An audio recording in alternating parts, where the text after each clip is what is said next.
For the latest on the situation at the collapsed building, let's cross over to our reporter standing at the site, Lwando Nomoyi in George. Lwando, we saw when we last crossed you that there was a lot of talking, there was a lot of planning ahead of this rescue operation today. I can see much of the same is happening. It's been an hour. Anything to report on? Any sign of life?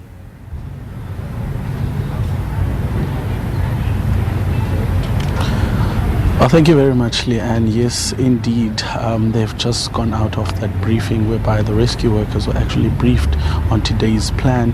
But in discussion with me, I do have Western Cape's Head of Disaster Management, Colin Deiner, just to take us through today's operations. Colin, thank you very much for your time. Let's just speak from last night. This operation ran through the night.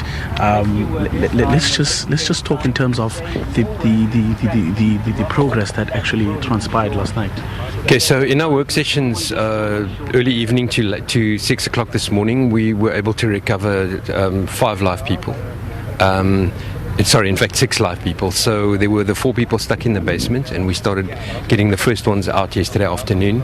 So we were able to recover all of them alive. 3 of them were actually in very good shape. So then at 1:30 this morning, we recovered a woman out of the structure. She's gone to hospital. Today, at the back of this building, there's a parking area. We haven't been able to access that because our focus has really been on where we've known there's live people and we've taken them all out. So what we're going to do today is there's a couple of cars that have been damaged there, that we couldn't move out. They're being moved out.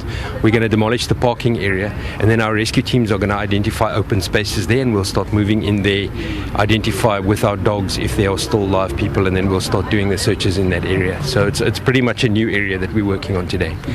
We do also understand this morning you went on a walkabout around the building as well with sniffer dogs. Any sign of people making contact with you guys? No, we're not getting any signs of people actually making contact. We heard some knocking overnight, but we need to discern whether that was knocking or bricks falling or whatever. This morning there hasn't been anything, but people could be further. It is 2 days later.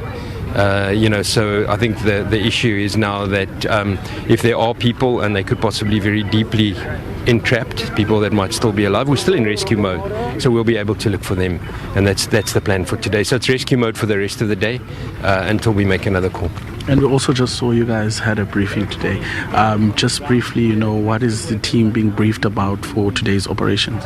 Okay, so it's just checking on everybody. We want to make sure the guys are still in good shape. It's been a very hard couple of days, so we just needed to make sure everybody's fine, everybody's welfare is looked after, and then what we do is we do a briefing just on what the plan for the day is, so that everybody knows what's expected of them.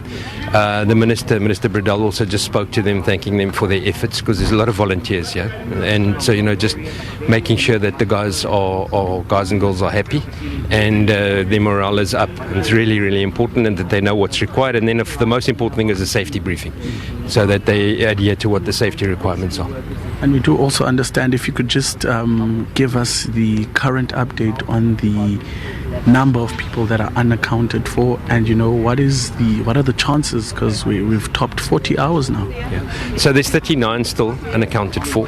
We have found some bodies. We haven't recovered them yet because they're very deeply trapped, and we're still focusing on finding live ones, but we will recover them as we move on. So it's going to be difficult. Let's be straight. That's going to be very difficult now because of the fact that as you say, we moved into day 3. But the focus is still there. The teams know what they're doing. They understand how these kind of collapses work. And as I said a while earlier, it's construction workers. So you don't have elderly or children or that kind of thing, which has been a great plus. I don't think there's ever been so many people rescued on a collapse site that I'm aware of in this country. So I think that has contributed to it. And just also, we've seen some humanitarian aid also, from the community of George chipping in with volunteers also on site. Yeah, so the one thing that I'm very well aware of is how well they've looked after us. You can just go to the to the rest area, and there's always food and there's always coffee, and and they've just been continuously doing that. So we've also tried to ask for people that would be able to sponsor them, just because this is a long operation, and 200 rescuers is a lot of people. So and then there's been assistance to the families, all that kind of stuff. So we're thankful for every bit. It just takes that burden off us, but it's very important for us. Thank you very much for your time, Colin. Okay, thanks. Colin Deiner, the Western Cape Head of Disaster Management there, and just briefly telling us in terms of the operations that transpired last night and the operations that are going to transpire. As you can see behind me, I'll just allow my camera colleague Tobani Blom to show you the site. Just behind that side, they said that there is actually a parking lot that side, so that is where we'll also be getting some live visuals later on, just to actually check how the progress will be transpiring that side as well.